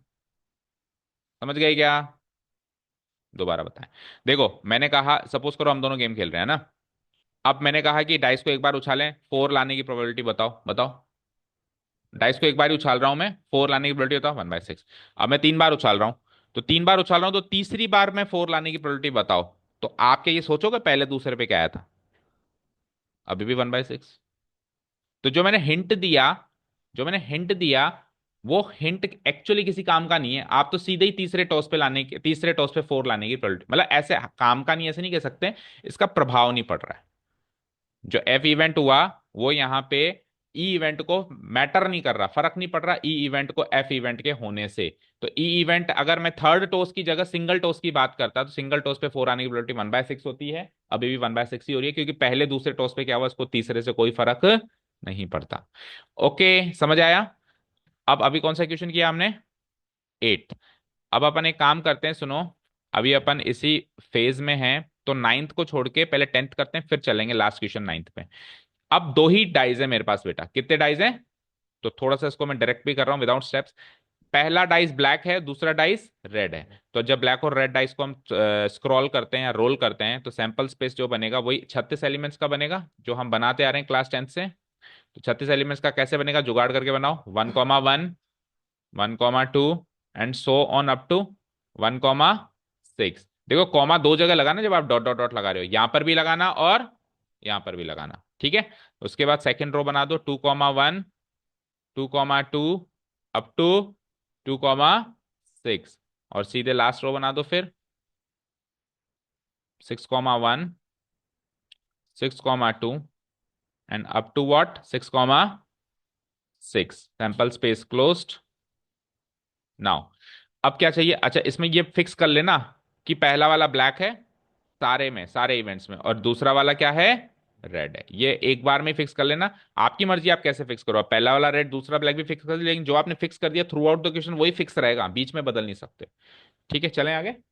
ओके, अब सवाल क्या है साहब? Question number A, find the conditional probability of obtaining a sum greater than 9 given that the black die resulted in a 5। जो प्रोबेबिलिटी पूछी है उसको इवेंट ई मानो, और जो प्रोबेबिलिटी गिवन है, जो इवेंट गिवन है उसको इवेंट एफ मानो। यही जनरल टेंडेंसी है कंडीशनल प्रोबेबिलिटी की। अब तक इवेंट्स गिवन थे, अब आपको इस सवाल में मानने हैं। ठीक है, तो आप क्या लिखोगे? Let the events E B, let the events E and F B, events E and F B that. अब एक एक करके लिखो। तो ई इवेंट क्या मान रहे हो बताओ? बोलो लक्ष्य क्या मानेंगे? ई इवेंट जो पूछा जा रहा है, क्या क्या पूछा जा रहा है? Obtaining a sum greater than 9। तो we obtain a sum greater than 9 लिख दो यहां पे, सम ग्रेटर देन। तो आंसर निकाल लिया कईयों ने, अच्छी बात है। बट दो बातें हैं, एक तो प्रेजेंटेशन भी सीखनी है। Okay, we obtain a sum greater than 9 given that क्या है, the black die resulted in a 5। Black die कौन सा है हमारा? पहला वाला है ना, तो हम ऐसे भी लिख सकते हैं कि फर्स्ट डाई या ब्लैक डाई, जैसे भी लिखो। Black dye, black die resulted इन 5। तो इस तरीके से हम क्या करेंगे, इवेंट्स को डिफाइन कर देंगे जो भी पूछा गया उसके अकॉर्डिंग। और इन दोनों के हिसाब से अब अपन इवेंट स्पेस भी ड्रॉ करेंगे। ठीक है, तो नाउ ई के इवेंट स्पेस को बता दो। तो सम ग्रेटर देन 9 लाना है, दोनों का सम। जैसे इन दोनों का सम क्या है, 3। जैसे इन दोनों का सम क्या है, 8। इन दोनों का सम क्या है, 12। तो दोनों डाई पे जो रिजल्ट आ रहा है उसका सम क्या लाना है, 9 से बड़ा। तो एक डाई पे अगर हम 2 बार उछाल रहे हैं, तो मैक्सिमम सम कितना आ सकता है, 12। और मिनिमम कितना आ सकता है, 2। तो 2 से 12 के बीच में सम आता है। मुझे 9 से बड़ा चाहिए, तो 9 से बड़ा चाहिए तो 10, 11, 12, ये 3 सम आ सकते हैं। 1 to 1 सोचो, 10 लाने के केसेस सोचो। 10 लाने के केसेस हम सीधे फोर्थ रो पे आ जाओ, 4,6, इससे 10 आता है। ठीक है, और 10 लाने के केसेस सोचो, 5,5। और 10 लाने के केसेस सोचो, 6,4। ठीक है, 5,6 तो 11 सम आ जाएगा ना। ये 3 केसेस हैं 10 सम लाने के। अब 9 से बड़ा चाहिए तो 10 का तो काम हो गया, लेकिन 11 सम भी ला सकते हो आप। 11 सम लाने के पहला केस 5वीं रो में शुरू होगा, 5,6, और खत्म होगा छठी रो में, 6,5। और 12 सम लाने का एक ही केस बनता है आखिरी रो में, 6,6। इस तरीके से सीक्वेंस में करोगे तो कोई भी आउटकम मिस आउट नहीं करोगे। जैसे 9 से बड़ा सम चाहिए तो 10 सम, 11 सम, 12 सम के अलग अलग अलग केसेस बना के लिखना शुरू कर देंगे। लिख दिया? समझ आया? Okay, what about event F? Event F क्या है कि ब्लैक डाई रिजल्टेड इन 5। ब्लैक कौन सा था? पहला। तो पहला डाई अगर 5 है तो दूसरा कुछ भी हो सकता है। 5,1, 5,2, 5,3, बोलो आगे, 5,4, 5,5 and 5,6। Fine. Okay, intersection F बताओ। 6 से ज्यादा तो आएगा नहीं। तो क्या है, 5,5 वाले ही है ना सारे, तो 5 वाले ही है तो एक ही है तो आएगा इंटरसेक्शन, और क्या आएगा? 5,5 कहाँ रहा है? 6 ही तो है। 5,6 इसमें है। और अच्छा, 5,5 ये रहा, सॉरी सॉरी सॉरी। हाँ, दो एलिमेंट्स है तो 5,5 एंड 5,6। ठीक है, नंबर ऑफ एलिमेंट्स इसके हो गए दो। Number of elements in E intersection F, ये हो गए हमारे दो एलिमेंट्स, और number of elements in F हो गए हमारे 6। सो नंबर को नंबर से डिवाइड करके 2/6 आंसर आना ही है। बट जो फॉर्मेलिटी है उसको फॉलो करना है, probability of E on F equal to probability of E intersection F divided by probability of F. इसको फर्दर कैसे कहेंगे? Number of elements in E intersection F divided by number of elements in sample space divided by number of elements in F divided by number of elements in sample space. E intersection F के elements कितने हैं? दो। Sample space में कितने elements है वो लिखानी, वो भी लिखना है आपको यहाँ पे। Implies number of elements in sample space, दो डाई हैं तो 6 का स्क्वायर 36, या 410 या 40 - 4 कैसे कहेगा? 2/36 माइनस और 6/36, सो 2/6 गिव्स मी 1/3। आंसर तो मैच कर लो क्विकली, फिर करते हैं इर्द गिर्द की बातें जो कि बहुत जरूरी है करना। ठीक है, आंसर तो आ गया। अब हिंट क्या था कि पहले डाय पे 5 आना तय है। अब पहले डाय पे 5 आना तय है तो आप बाकी सारे केसेस तो माइंड से हटा दो। पहले डाय पे तो 5 फिक्स हो गया ना। और आपको सम क्या चाहिए साहब? पहले डाय पे 5 फिक्स हो गया तो 6 ही केसेस बच गए 36 में से। एक पांचवी रो ही तो बच गई, बस खत्म कहानी। भाई वैसे क्या था, पहले डाय पे 1 वाली रो, पहले डाय पे 2 वाली रो, पहले डाय पे 3 वाली रो, तो अब उसने क्या हिंट दिया कि साहब पहले डाय पे 5 आना फिक्स है। तो बाकी 5 रोज हटा दोगे, एक पांचवें नंबर की रो बच गई, तो 6 एलिमेंट्स रह गया आपका सैंपल स्पेस। अब उन 6 में से 9 से बड़ा सम कैसे लाओगे? 5,5 और 5,6 ऐसे ही तो लाओगे। तो 2/6 यानी 1/3 आंसर। समझ आया? ओके। अब इसी में ब्लैक एंड रेड डाई में इवेंट्स को चेंज कर दो। Conditional probability of obtaining the sum 8, exactly 8 sum चाहिए, ग्रेटर देन या लेस देन नहीं चाहिए, एग्जैक्टली 8। और जो दूसरा डाई है रेड डाई, उसमें 4 से छोटा नंबर आएगा, ये तय है। ओके, चलो चेंज करते हैं। तो हम ई और एफ को चेंज करना पड़ेगा यहां से। पहले तो इनकी डेफिनेशन को चेंज करो। तो क्या है, we obtain a sum equal to 8, greater than 8 नहीं, equal to 8, exactly equal to 8। और हिंट क्या है कि जो रेड डाई है उसमें क्या हुआ था? 4 से छोटा समय, सॉरी नंबर है। Red die resulted in a number less than 4। तो red die resulted in a number less than 4, in a number less than 4, less than 4। ठीक है, लिख दिया हमने। अब ई और एफ के हिसाब से हमको इवेंट स्पेस ड्रॉ करना है पहली बार की तरह। बताओ, सम इक्वल टू 8 आने के क्या क्या केसेस हैं? इक्वल टू 8 चाहिए, तो इक्वल टू 8 पहली रो में तो आ नहीं सकता, दूसरी रो में आ सकता है कि इक्वल टू 8? यस आ सकता है ना, 2,6। तीसरी रो में रो टू रो चलेंगे ताकि कुछ मिस आउट ना हो, 3,5। चौथी रो में आ सकता है 4,4। आखिरी रो में मतलब पांचवी रो में 5,3, और छठी रो में भी आ सकता है 6,2। बस, तो 7 एलिमेंट्स हो गए यहां से इसके। तो एफ क्या है? 4 से छोटा नंबर चाहिए, कौन से डाय पे? रेड यानी सेकंड डाय पे। तो बेटा 36 के आधे 18 एलिमेंट्स आएंगे इसमें, पूरे कौन कौन से आएंगे? इधर आओ, स्क्रीन पे आओ, देखो। 4 से छोटा नंबर कौन सा होता है? 1, 2, 3। वो कौन से पे चाहिए? रेड पे। तो रेड यानी दूसरी डाई, तो दूसरी डाई पे 4 से छोटा एलिमेंट है पहली रो में, दूसरी डाई पे नहीं, sorry sorry, column wise select होंगे, कॉलम वाइज है ना, यूं सेलेक्ट होंगे। तो पहले कॉलम में आप देखो 4 से छोटा नंबर है दूसरी डाई पे, दूसरे कॉलम में भी 2 आ रहा है तो 4 से छोटा ही हुआ 2। तीसरे कॉलम पे क्या आएगा? 3 आएगा, 1,3। तो अगेन 4 से छोटा है, लेकिन चौथे कॉलम पे 1,4 हो जाएगा, 4 से छोटा नहीं है। तो ये 18 एलिमेंट्स आपको यहाँ पे कॉपी पेस्ट करने पड़ेंगे ही पड़ेंगे, there is no other option. ठीक है, हो जाएंगे। अब ई इंटरसेक्शन एफ में बताओ कॉमन एलिमेंट्स बताओ इसमें से। तो देख लो बस, वो जो भी कॉमन है क्या रहा है, 5 3 और 6 2 ही कॉमन है। तो लिख दो 5,3 6,2। सो नंबर ऑफ एलिमेंट्स हो गए इसके 2। चलो आंसर खत्म करो एक बार, फिर चलते हैं लॉजिक पे। तो यहाँ पे चेंजेस हो जाएगा, कितना होगा 2/36, और ये कितने थे 18/36। यहाँ पे लिख देना number of elements in F is equal to 18। ठीक है, सो फाइनल आंसर इज 1/9। चलो अब लॉजिक ले लो। दूसरे वाले आपको हिंट क्या है कि दूसरे वाले डाय पे 4 से छोटा नंबर है।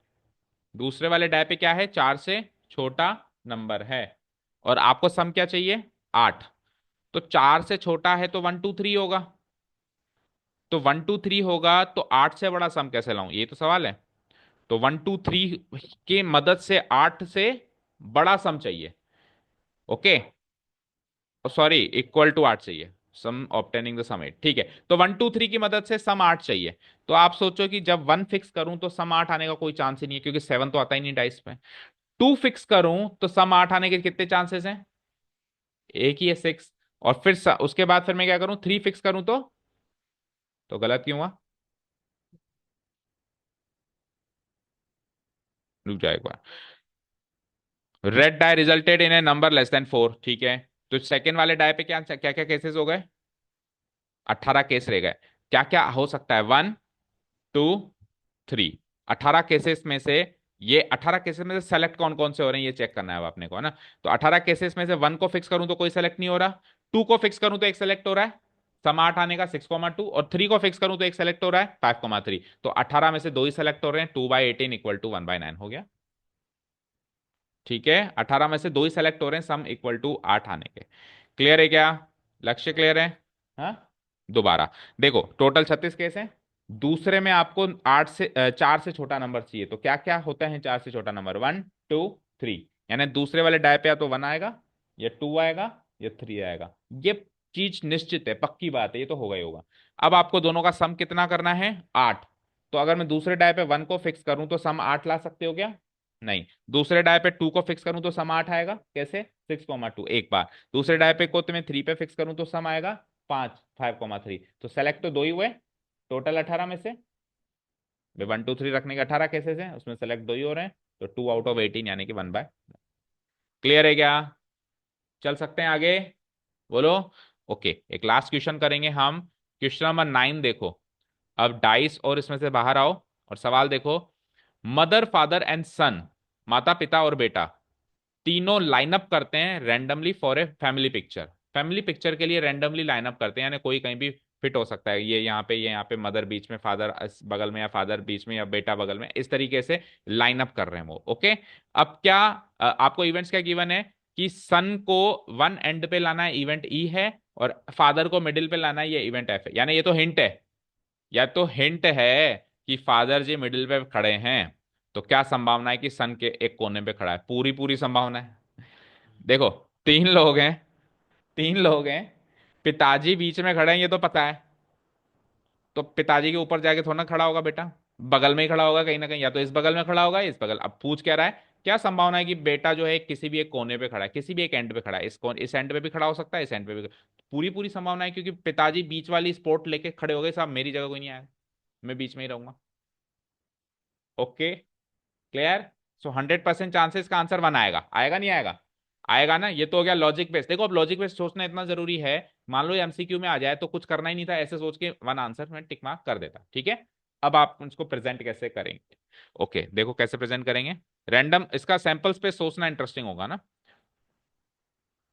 Here a random experiment given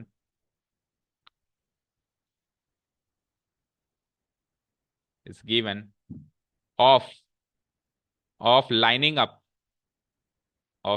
up mother father and son for a family picture।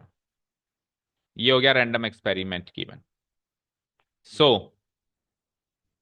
So yes अंश, मुझे बताओ सैंपल स्पेस में नंबर ऑफ एलिमेंट्स कितने होंगे। मैं फिर से कह रहा हूं, सैंपल स्पेस ड्रॉ करने से पहले ये सोचना कि सैंपल स्पेस में कितने एलिमेंट्स होंगे।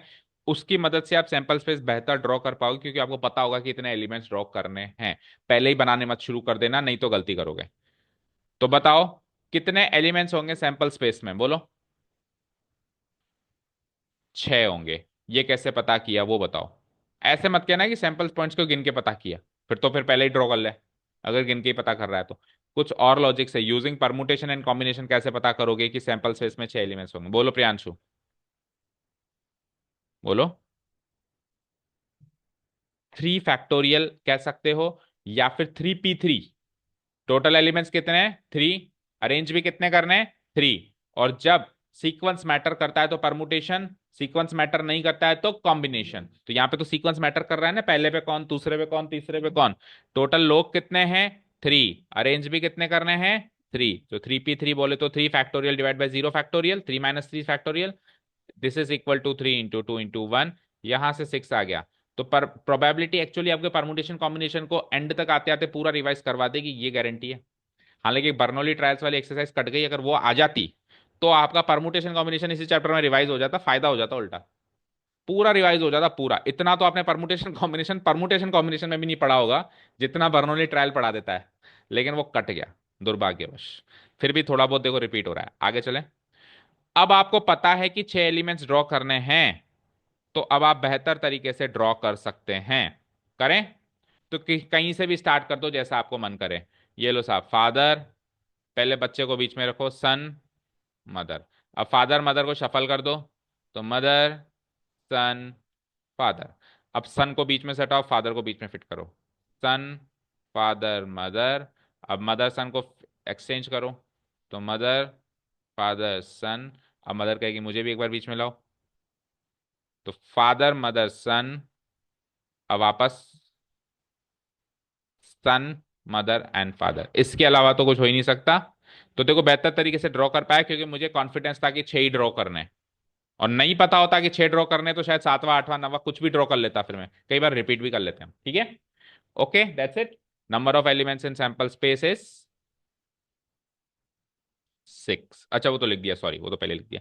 हाँ जी, अब इवेंट्स आपको डिफाइन है, उसको आप लिखोगे इवेंट ई, यहाँ लिख दोगे जो भी डिफाइन है, और वहां से इवेंट स्पेस बनाओगे। बनाओ जरा। सन ऑन वन एंड, तो इन 6 में से एक कोने पे सन बैठा है। ऐसे कितने केसेस हैं? एक, एक कोने पे यानी किसी भी एक कोने पे, किसी भी एक कोने पे। तो इसमें भी किसी भी एक कोने, यानी बीच में नहीं बैठा है वो, यानी वो बीच में नहीं बैठा है। तो S F M M F S, ये लिख दो सारे, S F M M F S F M S and S M F. ठीक है। एफ क्या है? Father in the middle. तो फादर इन द मिडिल के कौन कौन से केसेस हैं? फादर इन द मिडिल के कौन कौन से केसेस हैं? एक और दो, S F M M F S. अब दोनों का इंटरसेक्शन, ई इंटरसेक्शन एफ। तो ये दोनों सेलेक्ट हो जाएंगे। एस एफ एम इसमें भी है क्या? ये रहा। और एम एफ एस किसमें? इसमें भी। तो ये दोनों ही सिलेक्ट हो जाएंगे जो एफ के हैं, S F M M F S. ठीक है, number of elements find out करते हैं। Number of elements in E intersection F बी 2 है। Number of elements in F बी 2 है, दोनों 2 हैं। Probability of E on F formula से रख दो। Probability of E intersection F divided by probability of F, which is equal to number of elements in E intersection F divided by number of elements in F, the whole divided by number of elements in F, sorry इधर S आएगा, इधर S आएगा ना, number of elements in S। Values रख दो। तो ये क्या है? 2/6, और नीचे भी 2/6, यानी कि आंसर इज 1। और पहले डिसाइड कर लिया था हमने कि 100% संभावना है कि वो एक कोने में तो रहेगा ही रहेगा, क्योंकि फादर ने मिडिल स्पॉट पिक कर लिया पहले ही। Okay done.